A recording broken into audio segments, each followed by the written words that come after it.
Pastor Luiz Gonçalves, muito obrigado porque o senhor aceitou fazer essa entrevista com a gente aqui no Identidade.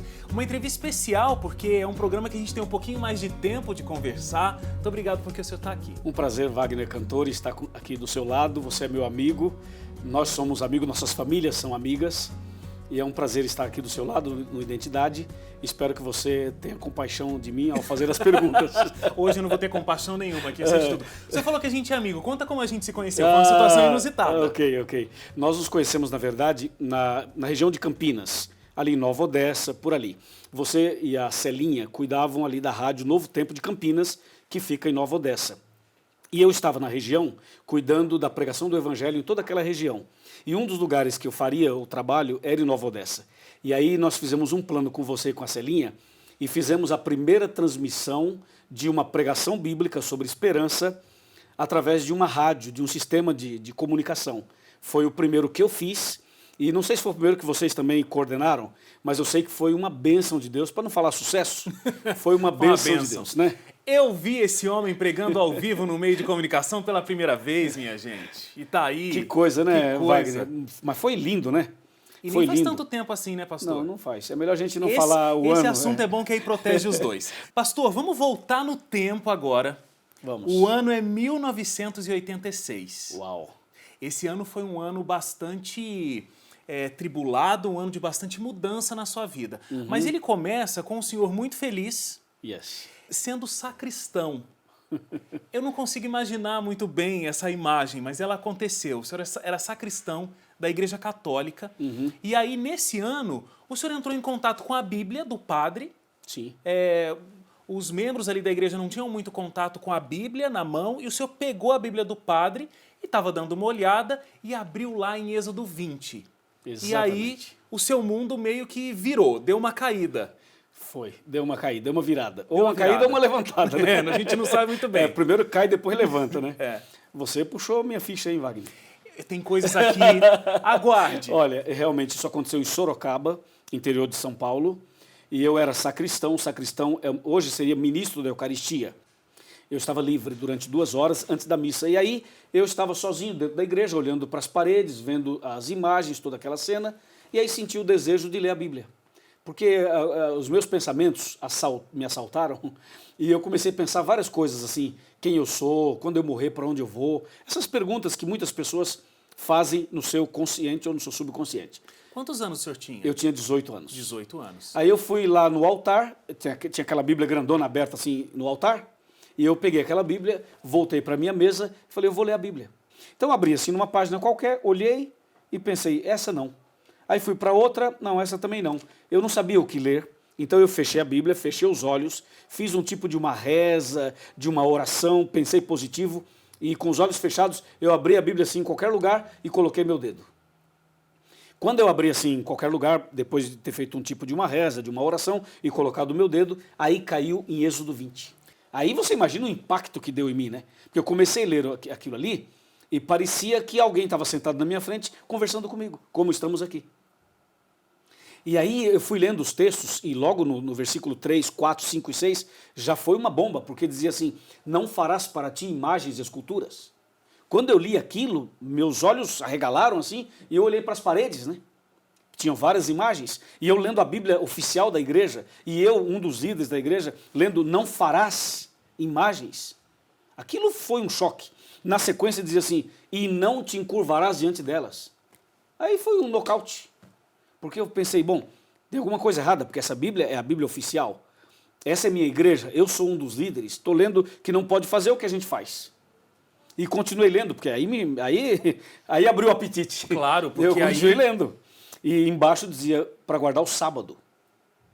Foi mais um choque, porque Dois impactos fortíssimos. Nós guardávamos o domingo. O catecismo, no 3º mandamento, fala assim, guardar domingos e festas de guarda.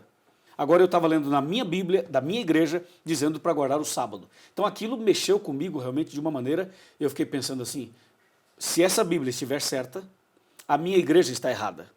E se a minha igreja estiver certa, essa Bíblia está errada. Mas e aí? A partir daí, como é que você fez para poder encontrar essa verdade que você começou a descobrir na Bíblia? O passo seguinte foi assim, eu pensei, a hora que o padre chegar, eu vou perguntar a ele vai ter que me explicar. Então eu esperei, ele chegou e eu fiz as perguntas do texto para ele. Ao tentar explicar, ele acabou me instigando e motivando a estudar a Bíblia, sem ele querer. E a partir daquele dia eu pensei assim, quer saber? Eu vou estudar a Bíblia a partir de hoje, eu quero saber o que diz a Bíblia. E aí eu decidi estudar a Bíblia. Nesse momento aí de estudar a Bíblia, tem uma história interessantíssima que eu fiquei sabendo, que o futebol teve uma ajuda aí nesse estudo bíblico. Como é que futebol pode levar alguém para estudar a Bíblia? Eu quero entender essa história. Foi um processo, porque tudo isso que eu contei para você aconteceu no domingo. Na segunda-feira, eu trabalhava numa fábrica de confecção de roupas masculinas e femininas. Eu era almoxarife. Almoxarife que trabalha no almoxarifado, obviamente. E aí, na segunda-feira, eu comecei a ler a Bíblia nos intervalos. Aí o mecânico da fábrica foi lá buscar uma peça, viu eu lendo a Bíblia, se interessou e perguntou, ué, você está lendo a Bíblia? Eu falei, sim, estou lendo a Bíblia. Mas você entende? Eu falei, não, não entendo. Ele falou assim, eu posso te ajudar. E esse camarada era testemunho de Jeová. Aí ele me ofereceu o estudo bíblico, eu aceitei. E estudei com ele durante 1 ano.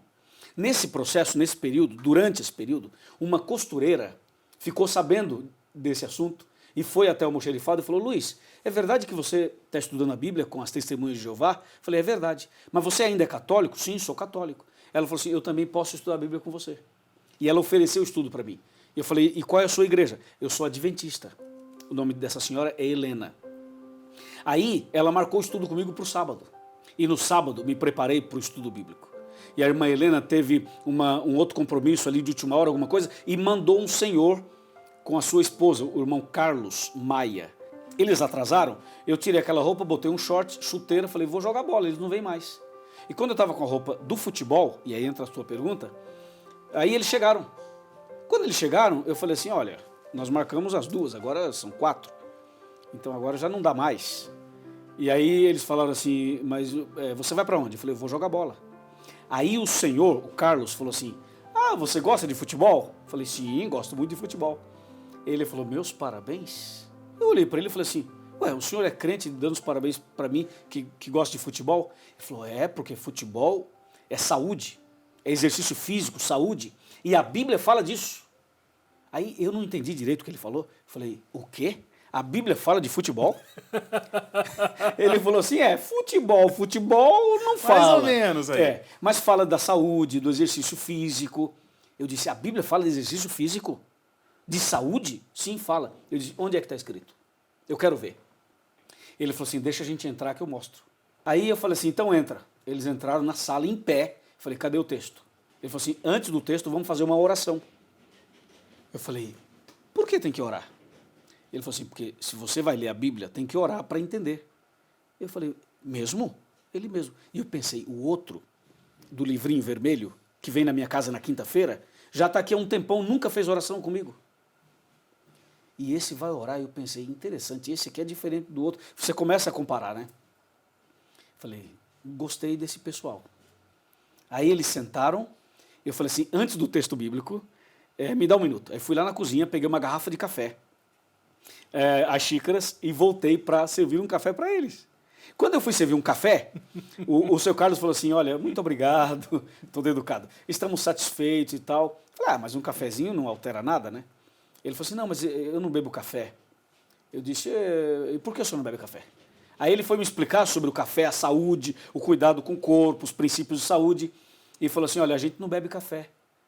Rapaz, eu fiquei impressionado. Falei, como você não bebe café? Quem no Brasil não conheço bebe ninguém café? que não beba café. Ele falou, pois eu não bebo, esse pessoal aqui não bebe, nós não bebemos café. Eu falei, não, me conta, por quê? Me fala o café. Esse homem começou a falar mal do café, mas falou tão mal do café, que eu fiquei com raiva do café. Ali já pronto. Eu falei, mas que raio de café é esse? Eu tomava muito café.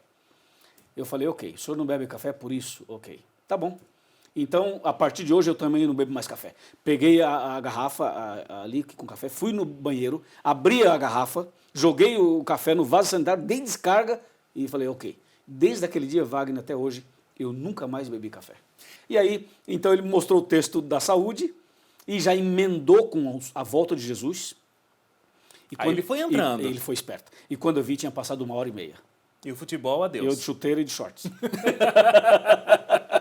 Ô pastor, eu falei que 1986 era esse ano emblemático. Foi exatamente esse ano. Porque aí, assim, olha, o que eu fiquei sabendo é que o senhor fez 5 estudos bíblicos. Exatamente. Eles foram à minha casa 5 vezes. Essa foi a primeira, depois mais 4 sábados. Quando eles completaram 5 idas à minha casa, a coisa era tão clara, porque eles faziam oração antes, abriam a Bíblia e tinha um detalhe. Ele dava a Bíblia dele para eu ler. Ele dizia assim, segura a minha Bíblia e leia. Aí, porque eu estava com uma grandona na mão. Ele falou, essa é muito pesada, guarda essa. E deu a dele para mim. E eu, então, lia na Bíblia dele. Ele citava os textos de memória, Wagner. Ele falava assim, abra a Bíblia em Mateus 24, 30 e 31. Aí eu abria e falava, leia. Eu lia, ele explicava. Agora abra em Apocalipse 1, verso 7. Eu abria, ele leia, eu lia, ele explicava. Era uma máquina. Era parente do Leandro Quadros. Devia ser. Era uma máquina, um verso atrás do outro. Eu fiquei olhando para a cara dele e pensei assim, esse camarada deve ser, esse pessoal deve ser o chefe da igreja. Eles devem ser os comandantes da igreja, sabem tudo. Mas na verdade, Wagner, o problema era outro. Você quer saber quem era esse camarada? Quero. Quer saber? Tô querendo. Então no próximo Identidade eu falo. O pessoal vai desligar a televisão, por favor, pastor. Você quer saber agora? Agora. Ele era analfabeto. E com esse conhecimento todo da Bíblia. Era analfabeto. Veja, ele não tinha estudos, não tinha, na verdade, eu falo assim, analfabeto, para você entender que ele não tinha nenhuma formação. É o que a gente chama de analfabeto funcional. Ele aprendeu a ler na Bíblia. Então ele dava a Bíblia para eu ler. Era uma pessoa muito simples. E aí eu falei, puxa. Agora, aí o senhor, depois dessas 5 visitas aí, implorou para ser batizado na igreja adventista. Porque, veja, para um bom entendedor, meia palavra basta. Claro. Quando chegou no 5º estudo bíblico, eu falei assim pro pessoal, pros 3, falei, olha, eu já entendi. Claro, não sei tudo, mas eu já sei o caminho, já peguei o fio da meada. Eu disse assim, ó, eu quero ser adventista. E não foi uma decisão meio apressada? Eu acho que foi apressada, mas eu acho que existem situações que são diferentes. Agora, pressa é uma coisa que está meio comum aí na sua vida, né, pastor? Ó, vou dizer uma história aqui. Diga. O senhor se converteu, não sei quanto tempo tinha aí de convertido, e o senhor decidiu ir para Aparecida do Norte, a cidade que é conhecida como o Segundo Vaticano. São 36 mil habitantes. 36 mil habitantes. E não existia nenhum adventista. Não havia. O senhor não era pastor da igreja adventista não ainda e foi lá ser evangelista. Eu era como se fosse um missionário. Como assim? Não podia escolher um lugar um pouquinho mais tranquilo para começar, pegar uma experiência? É que a razão pela qual eu fui a Aparecida tem um motivo, tem alguma coisa que vem por trás. A pessoa que me batizou se chama Alcides Campo Longo. E o pastor Alcides Campo Longo é um evangelista. Então ele me batizou e me convidou para trabalhar com ele. Então eu era um auxiliar dele. De auxiliar de padre, passei a ser auxiliar do pastor. Só que agora eu era o que a gente chama de obreiro bíblico. É um missionário. Eu fazia parte da equipe do pastor Alcides Campo Longo. E ele foi me ensinando a fazer esse tipo de trabalho missionário. E um dia eu estava andando nas ruas do conjunto José Bonifácio e eu fiquei incomodado com uma coisa, Wagner. As pessoas que eu dava estudo bíblico, que eu ensinava a Bíblia, elas aceitavam e vinham para a igreja. Mas a minha família não aceitava. Imagina, eu estava ganhando, entre aspas, o mundo inteiro e perdendo minha família. Aí naquele dia eu estava andando nas ruas do conjunto José Bonifácio, em Itaquera. Eu parei na rua, olhei para o céu e falei assim, ô Senhor, de maneira assim bem informal, como meu amigo, né? Falei, Senhor, o Senhor conhece minha família? Aí eu imaginei Deus falando, claro que eu conheço sua família. Eu falei, bom, se o senhor conhece minha família, eu quero fazer um pedido. O senhor pode converter minha família? Porque todas as pessoas que eu falo de ti, as pessoas aceitam. Mas minha família não aceita. O senhor poderia converter minha família? Eu falei, se o senhor converter minha família, eu lhe faço 3 promessas. O senhor converte minha família e eu prometo montar uma equipe de evangelismo com os meus irmãos. Se o senhor converte minha família, eu prometo ir a Aparecida do Norte e plantar tua igreja lá. Se o senhor converte minha família, eu prometo pregar o evangelho em Roma. Passaram 5 anos dessa oração. Aí, dos 7, 6 se converteram. Quando eles se converteram, eu pensei, puxa, Deus respondeu minha oração. Agora eu tenho que formar uma equipe com eles e ir para Aparecida. O senhor se converteu e o senhor decidiu ir para Aparecida do Norte, a cidade que é conhecida como o Segundo Vaticano. São 36 mil habitantes. 36 mil habitantes. E não existia nenhum adventista. Não havia. O senhor não era pastor da igreja adventista não era. ainda e foi lá ser evangelista. Eu era como se fosse um missionário. E aí, a sua estratégia foi a seguinte, o senhor descobriu que na cidade, no meio desses 36 mil habitantes, existia um ex-adventista. Exatamente. E o senhor foi atrás dele para começar o trabalho. Exatamente. Como é que o senhor foi encontrar, sem pista nenhuma, esse ex-adventista no meio de 36 mil habitantes? Como é que eu descobri que existia um ex-adventista lá? Eu fui ao culto da nossa igreja na cidade de Guaratinguetá, que é a cidade vizinha a Aparecida. E terminou o culto, um membro da igreja falou assim, olha, eu conheço um ex-adventista em Aparecida. Visita ele. Pode visitá-lo? Sim, posso. Ele falou, anota o nome aí, Arlindo. Anotei, Arlindo. Arlindo do quê? Ele falou, eu não sei o sobrenome, só sei Arlindo. Não sabe nem o sobrenome. Eu falei, me dá o endereço. Ele falou, eu também não tenho endereço. Eu falei, então me diga o bairro. Ele também não sei o bairro. Eu falei, engraçado, você quer que eu visite no meio de 36 mil pessoas o Arlindo e você não sabe dar o endereço dele? Ele falou assim, mas é um ex-adventista. Eu falei, ok. Então depois eu olhei para o céu e falei, Senhor, eu tenho aqui o nome do Arlindo. O senhor conhece o Arlindo? Eu acho que o senhor conhece. O senhor poderia me levar à casa dele? E eu falo imaginando Deus falando, sim, eu posso, mas tem que ser hoje, eu quero ir, hoje é sexta-feira. O senhor me leva lá? Eu imaginando Deus dizendo assim, claro, eu te levo. Falei, então eu vou sair, eu não sei para onde eu vou, eu saio, o senhor vai me dirigindo. E eu gosto muito disso. Mas eita fé grande, hein? Eu gosto disso, Wagner. A minha vida é assim.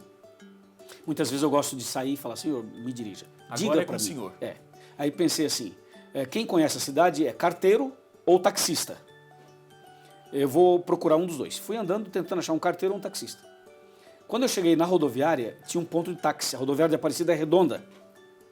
Redonda e tem o ponto de táxi ali. Eu fui no taxista.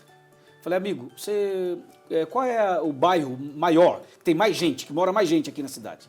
Ele falou, é aquele ali, ó, do lado de lá, da linha do trem, você passa por aqui, chama Ponte Alta. Aí peguei uma rua, era sexta-feira. Andei a rua, não tinha ninguém na rua. Porque sexta-feira eles estão montando as barracas e preparando para o fim de semana. Andei a rua inteira, não tinha ninguém, tudo fechado. Aí virei à esquerda, numa outra rua. E quando cheguei no final dessa outra rua, não no final, do meio para o fim, tinha um grupo de rapazes jogando baralho, fumando e bebendo. De shorts, sem camisa, ali e tal. Sexta-feira. Aí eu cheguei perto, falei assim, com licença, senhores, uma pergunta. Alguém de vocês aí conhece um tal de Arlindo? Aí um deles levantou, sem camisa, shorts, cabelo longos, olhos vermelhos, mal encarado, olhou assim para mim e falou assim, por quê? O que você quer com ele? Falei, não é nada, eu só queria saber se você, o pessoal, conhece um tal de Arlindo por aqui. Ele falou assim, mas o que você quer com ele? Eu falei, você conhece o Arlindo ou não conhece? Porque se você diz que conhece, eu digo o que eu quero. Se você diz que não conhece, não interessa o que eu quero. Aí o camarada falou assim, eu sou Arlindo. Eu olhei assim para a cara do cidadão, falei, você é o Arlindo? Sim, eu sou o Arlindo. Aí eu estendi a mão assim e falei, muito prazer, Arlindo. Meu nome é Luiz. Eu tenho um recado para você. Ele falou assim... Mas você não ficou na dúvida se era esse Arlindo Não, mesmo? a dúvida veio depois. Ah. Eu falei, eu tenho um recado para você. Ele falou, qual é o recado? Eu falei, não, o recado é muito sério. Não pode ser aqui. Tem que ser na sua casa. Ele tomou um susto e falou pro pessoal, dá licença um pouquinho. Aí me levou na casa dele, era naquela rua, um pouco mais para frente. Chegamos na garagem da casa dele, ele falou assim, qual é o recado? Eu falei, tem que chamar sua esposa e sua família. Aí eu entrei na sala da casa dele, ele chamou a Maria, a Alessandra e o Israel, os filhos e a esposa. Vieram à sala, sentamos todos assim como estamos sentados aqui. E ele falou assim, ô Maria, esse aí disse que tem um recado para mim de vida ou morte e tal, queria falar para a família. Então vai, fala logo, porque ele estava nervoso já, né? Claro. Eu falei assim, antes de falar o recado, eu quero fazer uma pergunta. Você já foi adventista? Porque eu queria saber se eu estava com o Arlindo certo. Ou se a mensagem ia valer para ele também. Vai que era um Arlindo errado, né? Uhum. Você já foi adventista? Ele falou assim, já. E quanto tempo você está afastado da igreja? Ele falou, há 20 anos. Eu disse, então Arlindo, eu tenho 2 recados para você. Primeiro recado, suas férias espirituais de 20 anos acabaram hoje. Ele olhou assim para mim e falou, não entendi. Eu vou explicar. Você não está afastado da igreja há 20 anos? Sim, estou. Então, a partir de hoje você não está mais, entendeu? Ele não. Eu falei, a partir de hoje você voltou para a igreja. É isso que eu estou falando, você já voltou para a igreja. Ele sorriu e falou assim, quer dizer que eu voltei para a igreja? Eu falei, voltou. Ele falou assim, e qual é o segundo recado? Eu falei, o segundo está aqui na Bíblia. Abri a Bíblia em Romanos 13, versos 11, 12 e 13. E li para ele assim: vai alta a noite e vem chegando o dia, e já é hora de despertares do sono, porque a salvação está mais perto agora do que quando no princípio crestes. Aí parafraseei o texto, expliquei para ele, falei: esse é o segundo recado. E o segundo tem a ver com o primeiro: suas férias acabaram. Ele olhou assim para ele, sentiu o peso da palavra, aí ele olhou para mim, disfarçou, sorriu, sorriso sarcástico, e falou assim: quer dizer que eu voltei para a igreja? Falei: voltou. Ele falou: e onde é que tem igreja adventista aqui para eu voltar? Ele sabia que não tinha, né? Eu falei: aqui não tem igreja adventista. Então, como é que você quer que eu volte? Eu falei: a igreja vai começar na sua casa. Ele falou: aonde? Eu falei: aqui na sua casa. Mas aqui não dá. Claro que dá. Não, mas não dá. Claro que dá. Eu falei: quer ver? A primeira reunião é hoje, já estamos fazendo a primeira reunião. Ele olhou para Maria e falou assim: Maria, o que você acha? A Maria falou: não sei, você que sabe. O Arlindo ficou impressionado e ele falou assim: mas aqui não dá, não tem espaço, não tem cadeira, não tem não sei o quê. E eu dizendo: não, mas dá, a gente pode organizar e tal. E ele: Maria, você, você é Arlindo. Resumindo, eu falei assim: é o seguinte, então tá decidido. Hoje é sexta-feira, na próxima quarta eu venho aqui para fazer a primeira reunião. E assim começou, na casa do Arlindo, na garagem da casa dele, nós começamos o núcleo da Igreja Adventista. E aí você pregava mais ou menos umas 35 pessoas. Na primeira noite foram 35 pessoas. E depois isso foi aumentando, foi para 110. aumentando. Aí nós saímos da garagem do Arlindo, fomos para um salão, fizemos uma série completa durante um ano, e depois de preparar as pessoas, nós marcamos a data do batismo e batizamos. O primeiro batismo foi dia 26 de setembro de 92. Você acha que nesse dia do batismo nós batizamos 5 pessoas ou mais? Olha que eu não sei desse número, mas Você acha que foi mais? Foi você que estava fazendo a série de conferências, foi bem mais. Foi mais. Você acha que batizamos 10? Não, mais. 20? Mais. 30? Acho que mais. 40? Por aí. 50? Acho que pelos 40. No batismo dia 26 de setembro de 92, nós batizamos 119 pessoas. É muita gente. Amém? Amém. E o primeiro a ser batizado, sabe quem foi? O Arlindo. O Arlindo, que já Arlindo. tinha voltado na igreja naquele dia. Sim, assim. E aí ele, depois batizamos a família. Pastor, o senhor contou essa história muito bonita e de toda a bênção e proteção de Deus. Agora, eu tenho certeza que não foram momentos fáceis. Não, não foram. Não foram momentos fáceis. Porque assim, o senhor tinha o apoio de um empresário, mas era uma quantia ali que o senhor tinha. Teve um momento, Wagner, quando a gente saiu da garagem e fomos para o salão, eu precisava de cadeira, precisava de bancos, precisava de som, precisava de tudo isso para fazer uma reunião digna.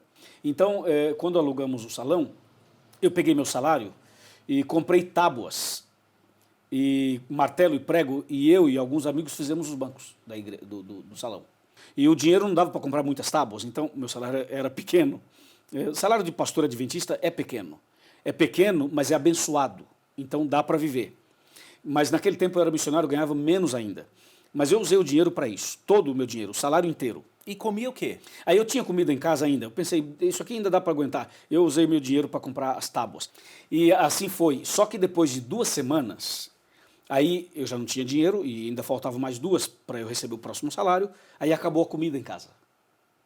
A comida que eu tinha acabou. E acabou tudo, acabou arroz, acabou tudo, acabou sal, acabou tudo, bolacha, tudo, leite, acabou tudo. Não tinha nada para comer. E como em Aparecida ainda não tinha adventista, porque isso foi antes do batismo, eu pensei, eu não vou pedir comida para as pessoas que estão vindo estudar a Bíblia comigo, né? Eu falo de um Deus todo-poderoso e chego e digo, gente, eu não tenho comida. Não faz sentido, né? Eu pensei, eu não vou pedir. E tal, eu vou orar para Deus, Deus vai me ajudar.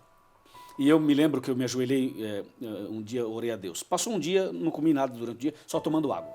Aí veio o segundo dia, também nada. Nem Deus mandou comida, nem eu comi água. E visitando o povo durante o dia. E só com água, né? Aí passou o segundo dia. Aí veio o terceiro dia e novamente não tinha nada para comer. E no terceiro dia eu passei com água outra vez. Não tinha pão, era água pura. E aí veio o quarto dia. No quarto dia eu não tinha mais força para andar, ficar caminhando por aí. Então eu falei, Senhor, hoje eu não vou fazer visitas, hoje eu vou ficar aqui em casa e vou ficar orando. Hoje eu vou me ajoelhar aqui e falar contigo. Me ajoelhei e fiquei conversando com Deus. Falei, eu não saio daqui enquanto o Senhor não me dá comida. Aqui eu desmaio, aqui eu morro, o Senhor vai ter que vir aqui resolver meu problema. Wagner, durante a oração, alguém bateu a porta do meu apartamento. Abri a porta, era um irmão adventista da cidade de Guaratinguetá. O nome dele é Elias Sliba. O irmão Elias chegou e falou assim, ô Luiz, tudo bom? Eu falei assim, tudo bem, graças a Deus. Ele falou assim, eu tô vindo de Mogi das Cruzes. E eu sou vendedor, ele trabalhava com vendas. E eu ganhei uma compra aqui de um cliente, ele me deu uma compra para ajudar alguém pobre, carente. E eu sei que você está fazendo um trabalho bonito aqui em Aparecida. Talvez você conheça uma família carente, que está precisando de comida, de uma compra. E eu passei aqui, o que você acha? Ajuda? Eu olhei para ele e falei assim, como é? O senhor está me dizendo que o senhor trouxe uma compra para eu dar para uma família carente. É isso mesmo, é isso mesmo. Se você não precisar, eu levo para Guaratinguetá. Eu falei, não, peraí, calma. Eu conheço alguém que está precisando. Ah, você conhece? Sim, eu conheço. E quem é? Quer que eu leve de carro lá com você e tudo? Eu falei, não precisa, sou eu. Ele olhou assim para mim e falou, você? Eu falei, sim, sou eu. Vou te contar uma história. E contei a história toda para ele. E falei assim, eu estava de joelhos aqui orando para Deus mandar um anjo e fazer um milagre. E você é o milagre. Aí, Wagner, ele começou a chorar e eu também. Foi assim emocionante. Nós choramos como duas crianças. Eu porque Deus havia respondido a minha oração. E ele porque estava sendo instrumento de Deus. E depois que ele chorou, nós choramos e tal, e eu percebi que ele estava aflito, queria falar alguma coisa. Ele falou assim, pastor, Luiz, eu não era pastor, Luiz, eu vou te falar uma coisa. Lá na minha igreja, eu estou sem nenhum cargo, nenhuma função. E sabe, Deus me usou hoje. Eu achei que Deus não estava me querendo para trabalhar na obra dele. Eu estava me sentindo meio que abandonado assim e tal. Até pensei em deixar a igreja. Mas hoje Deus me usou. Sabe o que eu vou fazer? Eu vou sair de Guaratinguetá com a minha esposa e a minha filha e virei para Aparecida ajudar você. Ganhei a compra, que durou 2 meses. Veio o próximo salário, eu não gastei, economizei, usei a compra que ele me deu. Esse homem com a esposa e a filha, a esposa Rosa e a filha Josane, vieram para Aparecida para me ajudar. A filha cantava e tocava piano. A esposa dele, experiente na igreja, ele também. E eles passaram a me ajudar em Aparecida. Para você saber, hoje, sabe quantos pastores adventistas saíram de Aparecida, se converteram lá? 5 pastores. Agora, pastor, o senhor apresenta o Arena do Futuro, programa que todo mundo conhece. O que as pessoas não sabem no Brasil é que o Arena do Futuro também existe na versão em espanhol, Decifrando El Futuro. El Futuro. Então, o senhor prega em espanhol também. Sim. Então, o senhor prega nessas 2 línguas. Exatamente. E o senhor é a pessoa responsável pelo departamento de evangelismo para todos os países da América do Sul. Exatamente. O desafio é maior ou menor do que converter a Aparecida? Olha, você me fez uma pergunta que eu não sei a resposta. Eu não sei a resposta, mas claro que geograficamente é maior, sem dúvida. Agora veja, em Aparecida nós tivemos vários obstáculos além desse, né? Você talvez não saiba, Wagner, que lá eu fui agredido 2 vezes, fisicamente. Foi realmente uma batalha, mas Deus deu a vitória e lá está a igreja. Agora hoje eu trabalho na América do Sul. Hoje eu trabalho em 8 países da América do Sul. Então eu tenho um país, que é o Brasil, que fala português, e 7 da fala que falam espanhol. E Deus tem abençoado grandemente esse trabalho na América do Sul.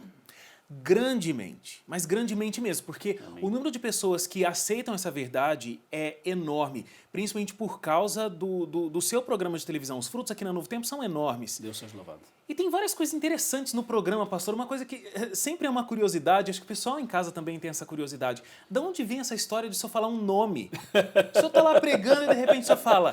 Ô, Paulo. Ô, seu Pedro. É você aí mesmo. Você que está aí. E aí você fala o que a pessoa está fazendo. E a pessoa está fazendo mesmo. Está fazendo mesmo. Como é que isso funciona? Bom, primeira coisa que eu quero falar para você é que não é revelação.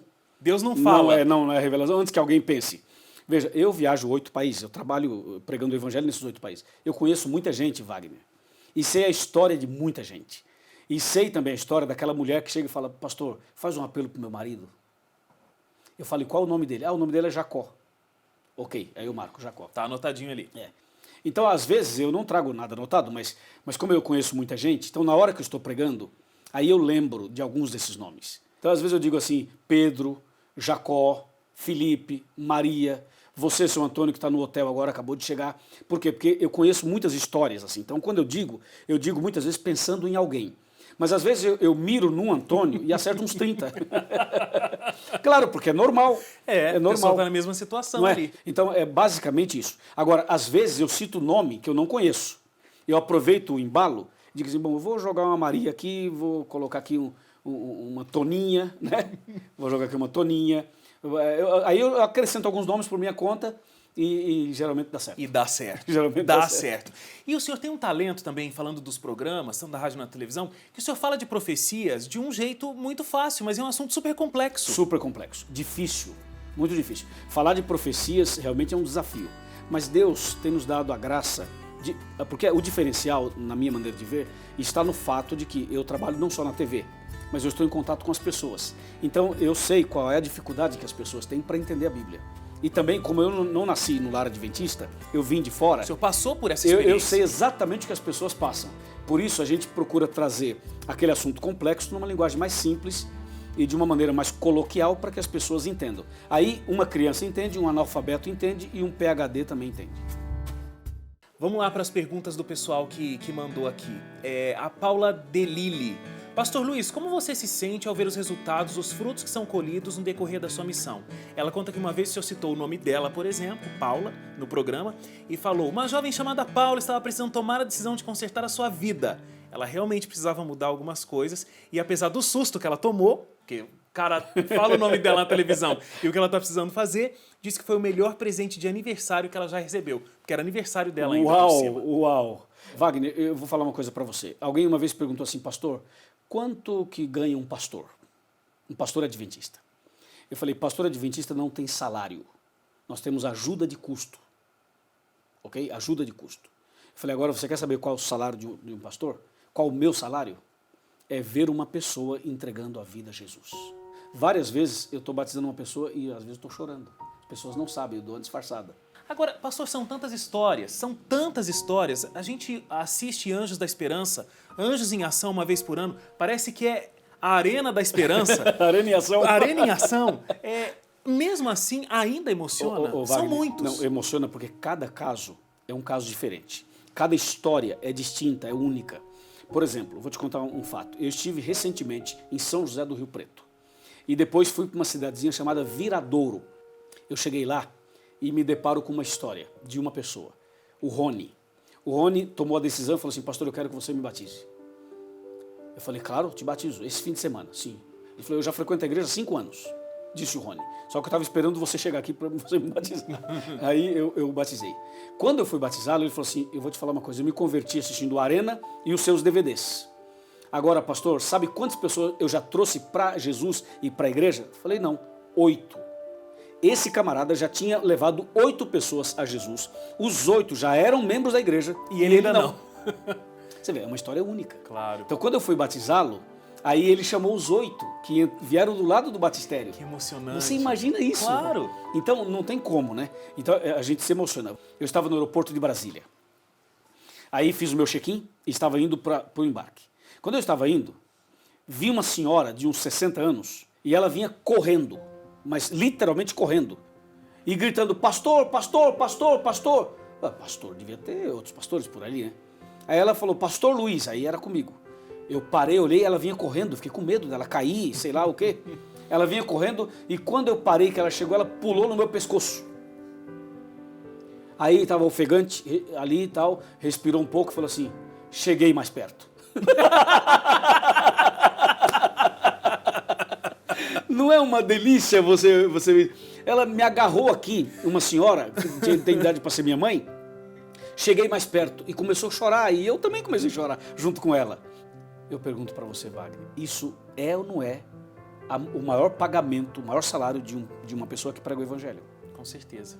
Eu não sei quando eu vou ver essa mulher mais, mas eu quero vê-la no céu. Ô pastor, esse é o salário. Essa história do Chega Mais Perto, que a irmã Paz aí chegou muito perto, de onde vem a inspiração para isso? Como é que surgiu?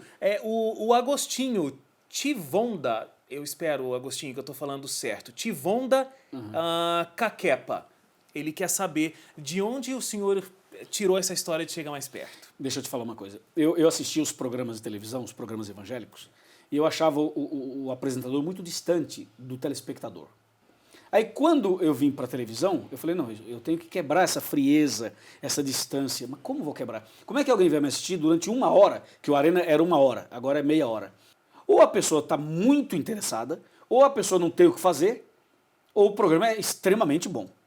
Então eu pensei assim: Senhor, me dá uma ideia, como é que eu faço? Então aí eu comecei, falei, eu tenho que fazer o programa, eu não posso fazer só um discurso, eu tenho que fazer um programa interativo, conversar com as pessoas. Aí um dia eu falei assim, eu quero te falar uma coisa muito importante. Aí eu pensei, vai que essa pessoa está distante, está lá no quarto só escutando minha voz. Aí na hora, Deus me deu a ideia. Eu falei, vamos fazer o seguinte, chega mais perto. Só que o chega mais perto que eu falei tinha 2 sentidos. Eu queria que o câmera desse um zoom na minha cara, porque eu queria que as pessoas prestassem atenção no que eu estava falando. E aí, na mesma hora, eu falando assim, pensando, chega mais perto. Ou seja, você que está no sofá, levanta, vem cá. Você que está no quarto, para um pouquinho, vem aqui e tal. Aí eu fiz isso uma vez informalmente. Aí alguém falou assim, pastor, que legal isso que você fez. Falei, ficou bom? Falou, ficou. Falei, então vou fazer outra vez. Aí começamos a fazer. Chega mais perto, vem cá, quero falar com você, olha aqui nos meus olhos. Vem cá, segura na minha mão e tal. Esse segura na minha mão não é nada assim, como se fosse uma superstição, não é isso. É um carinho, é falar assim, ó, eu sou seu amigo, você é meu amigo, vem cá. Não tenha medo, chega mais perto e tal. E sabe que isso foi quebrando várias barreiras. E as pessoas me mandam foto na frente da televisão dizendo, pastor, tá vendo? Cheguei mais perto. E hoje, quando eu vou tirar foto, as pessoas querem tirar foto assim. Como que é chega mais perto em espanhol? Como é o slogan? Acércate. Acércate. Acércate. Ou vem mais cerca. Ou acércate um pouquinho mais. Um pouquinho mais. Vem mais cerca, não tenha medo. Aí, vamos. Que ótimo. Mais uma pergunta aqui, o Císer Freitas. Pastor, o que mais te marcou durante todo o teu ministério? Tem uma história? Pode compartilhar essa experiência com a gente? É difícil selecionar uma, Wagner. É difícil. Eu acho que de todas as histórias, eu selecionaria a história dos meus pais. No dia do batismo deles, entramos os 5 pastores. Os 5 para batizar os nossos pais. Foi lindo. Foi lindo. A gente, na verdade, a gente estava assim meio impactado. Nós estávamos tão impactados que a gente não acreditava que eles estavam ali. Agora, o senhor acabou de fazer nesse ano, no segundo semestre, uma série especial aqui, o Esperança Viva. O Esperança Viva, exatamente. Novo Tempo. Eu estava lá no primeiro dia, no domingo, a Teru e eu, a gente fez a abertura da primeira noite. Sim, me lembro, claro. Eu não sei se o senhor se lembra, mas eu fiz uma pergunta para o senhor. Eu estava lá com a Teru e estava na contagem regressiva ali para entrar ao vivo. Eu falei assim, pastor, o senhor ainda fica nervoso quando vai começar um ao vivo? Quando vai subir no púlpito, dá uma emoção ainda ou é uma coisa muito comum? Queria que o senhor respondesse isso para mim. Respondeu lá, mas ninguém estava assistindo. Queria que o senhor respondesse agora, e essa também é a dúvida da Norma Amarila. Como é que é, mesmo entrando ao vivo tantas vezes, gravando tantas vezes, pregando tantas vezes, ainda dá emoção? Wagner, ainda dá. Eu vou te falar que algumas vezes eu entrei sem sentir nada. Várias vezes já entrei sem sentir nada. Tanto em grandes eventos, quanto em pequenos eventos, quanto na TV. As vezes que eu entrei seguro de mim mesmo, foram as piores programações que eu fiz. Estou abrindo meu coração para você.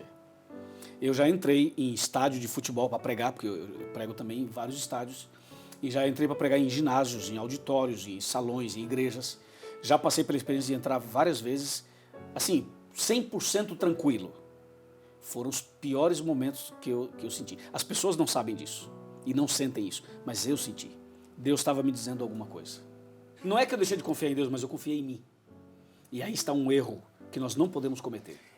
Tinha uma coisa que eu ia falar no final da entrevista, mas não tem como não falar agora. A gente está planejando isso há muito tempo, porque o senhor tem uma agenda super complicada e queria parar esse momento e conversar com o senhor há um tempo e, gentilmente, aí o senhor abriu esse momento para conversar com a gente. E eu comecei a falar com todo mundo. Falei, o que você acha que é o segredo do pastor Luiz? Qual é o segredo do sucesso do pastor Luiz? Eu trabalho numa emissora de televisão. Claro. É um programa que tem um destaque na nossa grade, é um programa que traz um resultado enorme na nossa grade. Eu perguntei para um monte de gente, profissional da área de televisão, os coordenadores lá da televisão. O que você acha que é o sucesso do... Por que o programa do pastor Luiz é tão bom? Não tem nada demais, né, pastor? Não. É um cenário, tem cenários na e televisão... uma mensagem bíblica. Tem uns cenários na televisão que são mais bonitos, tem Com outros certeza. que são menos. É isso mesmo. O senhor é um pastor, como existem tantos outros, claro. O senhor vai lá e fala. Qual é o segredo do Arena do Futuro? Todo mundo respondeu uma coisa só. O senhor quer ouvir? Eu acho que seria interessante. Não, vai assistir o próximo Identidade. Parabéns. Estou usando a mesma estratégia. Todo mundo disse uma coisa só. Eu não ouvi outra resposta. Eu devo ter ouvido umas 5, 6 pessoas. O segredo do pastor Luiz é a relação que ele tem com Deus. Essa é a diferença. Amém. Então, embora as pessoas não consigam talvez perceber as vezes que não deram certo, porque o senhor entrou seguro de si mesmo, mas as pessoas conseguem perceber todas as vezes que deram certo e elas não atribuem esse sucesso ao senhor. Deus seja louvado. Porque, Wagner, esse é o grande foco do meu ministério.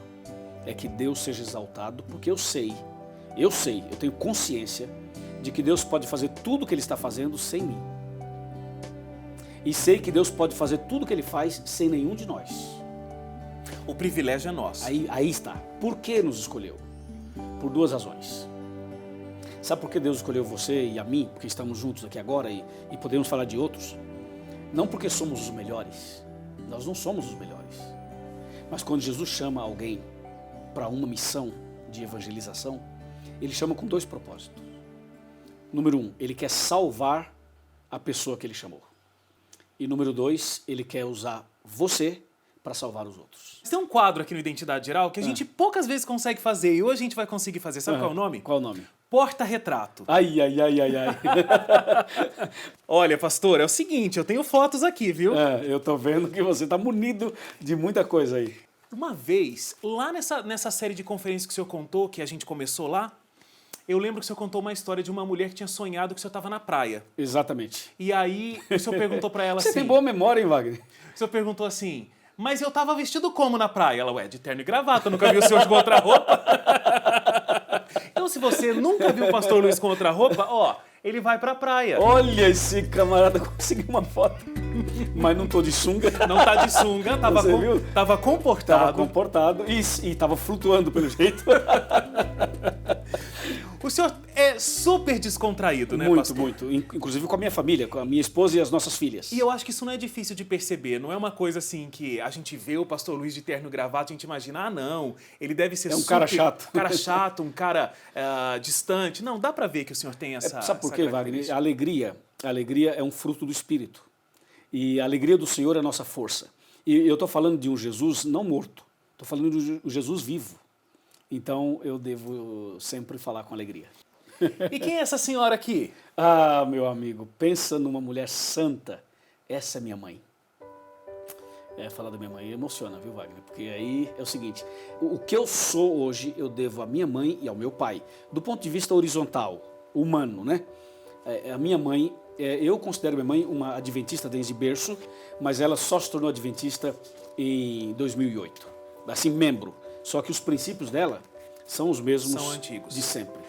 Se você sentar com a minha mãe para conversar, é uma faculdade que você faz. Que mulher de Deus a minha mãe. Não dá para imaginar viver sem ela. E eu quero aproveitar cada instante ao lado dela. Qual será a próxima foto? Já estou preocupado, porque a coisa engrossou aí. E esse dia aqui? Eu não acredito que a minha esposa te mandou essas fotos. Esse dia aqui foi bom ou não foi? Foi excelente. A minha esposa... Wagner, é o maior presente que Deus me deu. Eu não falo isso só por falar. Você pode ver que nas minhas pregações eu não fico falando da minha esposa. Minha esposa é discreta. Tímida. Você conhece, ela é tímida, é discreta. Mas pensa numa mulher sábia, é a minha esposa. Tudo que eu faço, ela está por trás. Por exemplo, eu fiz uma Semana Esperança Viva na TV. Toda a estrutura de divulgação nas redes sociais nossas, ela que coordena. Então ela começa a dar várias dicas, várias orientações. Ela é jornalista, é web designer, é minha esposa. E uma coisa muito bonita do casamento de vocês é que você viaja muito. Nesses 8 países da América do Sul, como você contou. E nessa época da faculdade, todas as vezes que eu estava com a Elkiane, ela estava conversando. Era uma mensagem, era uma ligação, mesmo numa distância física, que acontece muitas vezes, mas a ligação de vocês é muito forte e ela nunca termina. Exatamente. Não importa o tempo que a viagem dure. A gente usa FaceTime, usa tudo isso, e eu vou falar para você, se eu fosse casado com outra mulher, não daria certo. É a Elkiane mesmo. Eu chamo de Elquinha, né? E olha, nessa história de apelidinhos carinhosos que todo casal tem, sabe qual é? Da Elkiane pra ele? Marido Anjo. É isso mesmo. Que é coisa melhor do que isso, né? Seu marido Anjo. Tem uma história por trás disso. Um dia ela vai te contar. Um dia ela me conta. Um dia ela te conta. Essa história de chegar mais perto, e as pessoas chegando mais perto, e chegando mais perto da tela, agora, não sei se todo mundo chega com todo esse carinho mais perto da tela. Você sabe que a minha esposa fala assim, para de fazer bico, porque ela fala assim, você faz muito bico. Ela vai tirar uma foto minha, eu sozinho, ou com a cara olhando, ou não sei o quê. Ela fala assim, para de ficar fazendo caretas, né? Caras e bocas que dizem por aí. É porque, infelizmente, pegaram na hora que Pegou estava um trecho falando. ali que não deu certo, Não né? deu certo. Muito legal. Por falar em momentos em família, Oh, que saudade desse momento. As minhas duas filhas eram, não sei bem a idade delas aí, mas nós estávamos numa praia. E aí eu gostava de fazer, Wagner, os castelos de areia. E eu gostava também de deitar e elas me cobriam com areia, assim. te enterravam Me ali. enterravam ali. E esse é um momento que não volta mais, né, Wagner? Eu tenho uma foto aqui da família um pouco mais atual. Oh! Agora você pegou pesado, Wagner. Você falou que às vezes o frame para ali e parece o senhor fazendo bico, mas às vezes, né, pastor? Se essa foto vai pra internet, vira um meme. Nós vamos guardar com todo carinho. É um momento em família, a gente tá fazendo brincadeiras assim com a família. E eu acho que a família tem que aproveitar esses momentos e ser mais descontraída, né? Pra gente encerrar a última foto aqui, é uma imagem que todo mundo conhece. Você pedindo pra chegar mais perto. Chegar mais perto, exatamente. E aí, eu tenho certeza que essa é uma imagem muito importante e especial para você, porque é a realização de um trabalho muito grande, o Arena do Futuro e o Decifrando. E eu, quando vejo você pedindo para as pessoas chegarem mais perto da tela para te verem mais perto, na verdade você está pedindo para elas chegarem mais perto porque você quer mostrar Jesus para elas. Claro, esse é o propósito. O que mais aproxima as pessoas de Jesus? O que faz mais as pessoas chegarem mais perto de Jesus? Quando você chama a pessoa para mais perto, você está dizendo o seguinte: eu quero te mostrar Jesus. E você não mostra Jesus só na Bíblia. Você mostra Jesus através do seu exemplo. As pessoas não podem ver Jesus, mas podem ver o Wagner. Elas não podem ver Jesus, mas podem ver o Luiz. Pode ver o Daniel, o Pedro. O maior sermão que alguém pode pregar é o exemplo, é o testemunho, é você. Você é um sermão. Quando você fala um monte de coisa, mas você não vive o que você fala, as pessoas percebem. E eu tive o privilégio de ter uma Arena do Futuro aqui bem mais perto, viu? Bem mais perto. Deus seja louvado. Pastor, queria agradecer muito, de verdade mesmo, pelo seu tempo de conversar com a gente. Não é pelo seu exemplo que as pessoas vão para a igreja, a gente não tem que fazer isso, é pela palavra de Deus, Claro. Mas é o seu testemunho. Porque nós somos pecadores, Somos né, Wagner? pecadores. Claro. As pessoas te veem pregando lindamente nos programas e elas não imaginam, o senhor tem problema na sua vida, muitos, não tem? Se a gente for falar de problema aqui, meu amigo, não O vamos senhor ficar... luta para conseguir fazer com que a Muitas vida dê coisas, certo e a muitas sua coisas. caminhada cristã dê Claro, certo. claro. Então, muito obrigado porque através do seu testemunho, de tudo isso que o senhor viveu para estar aqui hoje desenvolvendo esse ministério, a gente pôde acompanhar. Eu espero que agora, nesse ano novo, que está começando aí, está quase lá, que 2016 seja um ano de mais muitas pessoas convencidas, mas muitas pessoas que através do seu trabalho encontrem essa verdade que o senhor fala com tanta paixão. Amém. Deus seja louvado. Eu tenho o privilégio de, como o senhor disse, ter a sua amizade. A gente que viaja muito, às vezes está num canto, está no outro, a gente sente falta de ter um pastor. Com certeza. E eu sempre digo que o senhor é meu pastor. Em alguns momentos eu já liguei para pedir o conselho. E oração, né? E oração. E é muito bom ter um pastorzão desse como meu pastor do coração. Muito Deus obrigado mesmo. Eu que agradeço, Wagner. Muito obrigado. Deus seja louvado. Amém. Amém.